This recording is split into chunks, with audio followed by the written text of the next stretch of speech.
नमस्कार किसान भाइयों और बहनों, कृषि जागरण में आप सभी का बहुत बहुत स्वागत है। आज हम उत्तर प्रदेश के बलरामपुर जिले के कल्याण नगर गांव में आए हैं। यहाँ एक युवा किसान है जिनका नाम है हिमांशु दुबे, जो पिछले कई सालों से सफलतापूर्वक खेती कर रहे हैं। तो आज उनसे हम जानेंगे कि ये जो गन्ने की खेती कर रहे हैं फिलहाल, वो कितने वर्षों से कर रहे हैं, गन्ने की कौन सी किस्म की खेती कर रहे हैं, उसमें पोषक तत्व प्रबंधन कैसे करते हैं, जब उन्होंने खेती की शुरुआत की थी तो उनको शुरुआती दौर में किन चुनौतियों का सामना करना पड़ा था, कैसे उसका समाधान निकला था। तो आइए उनसे जानते हैं। हिमांशु दुबे जी, आपका बहुत बहुत स्वागत है। आपसे मेरा पहला सवाल ये है कि सबसे पहले आप अपना परिचय दें। मेरा नाम हिमांशु दुबे है। मेरा कल्याण नगर गांव का निवासी हूं। मेरा ज़िला बलरामपुर है और मैं आप सबको बताना चाहूँगा कि मैं पिछले कई वर्षों से गन्ने की खेती कर रहा हूं। अभी फ़िलहाल आप गन्ना समेत और कौन कौन सी फसलों की खेती कर रहे हैं? जी, मैं धान की फसल और गेहूं और सरसों की फसल की खेती गन्ने के साथ साथ करता हूं। सबसे ज़्यादा रकबे में किस फसल की खेती करते हैं आप? अब सबसे ज़्यादा रकबे में तो हमारे पास गन्ने की खेती होती है। अभी आपके पास गन्ने की रकबा कितना है टोटल? अब यही 10 एकड़ के करीब हमारे पास गन्ने के रकबा है। अच्छा, ये जो आपके पीछे जो गन्ने की फसल लगी है, ये गन्ने की कौन सी किस्म है? ये 14201 वैरायटी है गन्ने की। इसकी खेती आप कब से कर रहे हैं? अब यही तो ये पिछले साल लगवाया है और गन्नों की खेती पहले से ही हो रही है। जी, अच्छा, आपकी फसल जो है इतनी अच्छी लगी है तो आप इसमें किस तरह के उर्वरक डालते हैं, खाद डालते हैं?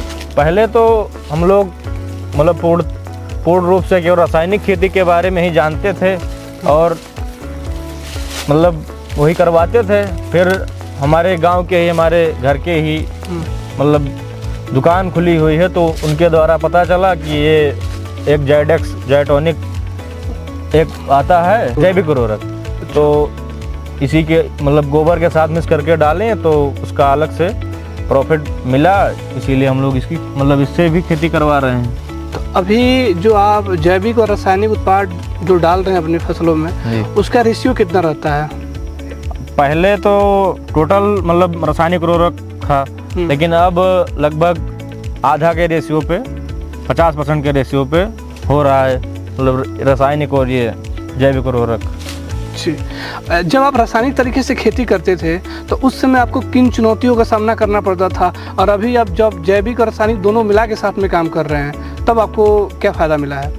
पहले यही था कि उसकी कॉस्ट भी अधिक थी और खेतों में उतना अच्छा रिजल्ट नहीं मिल पाता था और पानी भी ज़्यादा लगता था, यही सब कारण है।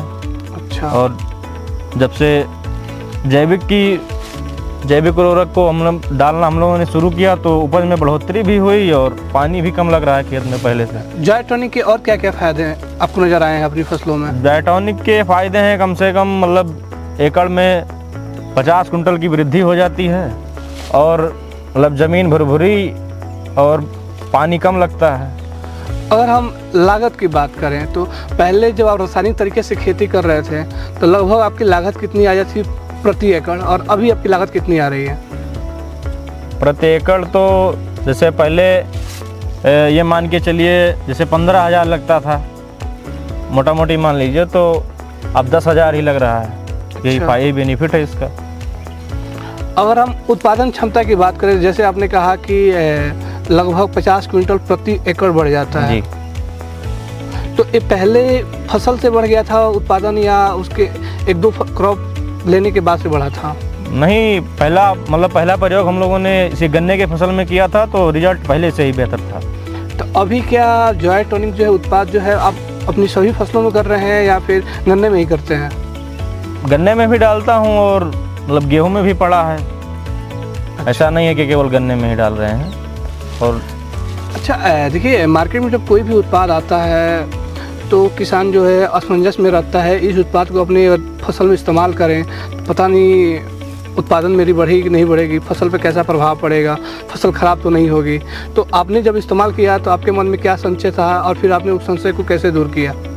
जी, ये तो सही बात है क्योंकि किसान हमेशा संकटों से ही घिरा रहा है, लेकिन अब रिस्क तो लेना पड़ेगा क्योंकि खेती करना है तो रिस्क तो लेना ही पड़ेगा, और रिस्क लिया तो उसका रिजल्ट भी अच्छा खासा मिला। चूँकि आप एक युवा किसान हैं और इतने सालों से खेती करते आ रहे हैं और आप जैविक खेती की ओर भी आगे बढ़ रहे हैं, तो जैविक और रासायनिक खेती जो मिला के आप कर रहे हैं, उसको लेकर जो कृषि जागरण के दर्शक हैं उनको आप क्या संदेश देना चाहेंगे? संदेश यही है कि जो भी बहुत से हमारे साथ के ही लड़के हैं उन्होंने हमारे साथ BCA की डिग्री मतलब फाइनल किया साथ में उन लोगों ने भी। तो बहुत से लड़के गए दिल्ली जाके जॉब किया, ये किया वो किया, MNCs में काम भी कर रहे हैं, और मैंने नौकरी को छोड़ के मतलब खेती को चुना। तो यही सबसे बड़ी समझ लीजिए कि किसान की उपलब्धता है। और सभी बच्चों को जिनके पास ज़मीनें हैं गांव में, उनको अवसर है खेत में आने का, काम करने का, उत्पादन लेने का। और जैविक खेती को लेकर क्या कहना चाहेंगे? जैविक खेती बेस्ट है, इसी का भविष्य है आगे आके, क्योंकि रासायनिक उर्वरक से केवल खेत में ज़्यादा समय तक सरवाइव नहीं कर पाएगा किसान। जी, तो अभी ये जो आप जो जैविक उत्पाद इस्तेमाल कर रहे हैं जोएटॉनिक जी उसके सहारे क्या आप 100% खेती जैविक कर सकते हैं? जी, अभी तो हम लगभग 50% कर रहे हैं, लेकिन आगे रिजल्ट सही होने के बाद मैं पूरी तरह से जैविक खेती करना चाहूँगा। जी, हिमांशु जी, आपने बहुत अच्छी जानकारी दी है और आप एक युवा किसान हैं। इसी के साथ मैं इस चर्चा को यहीं समाप्त कर रहा हूँ। कृषि से जुड़ने के लिए आपका बहुत बहुत धन्यवाद। नमस्कार।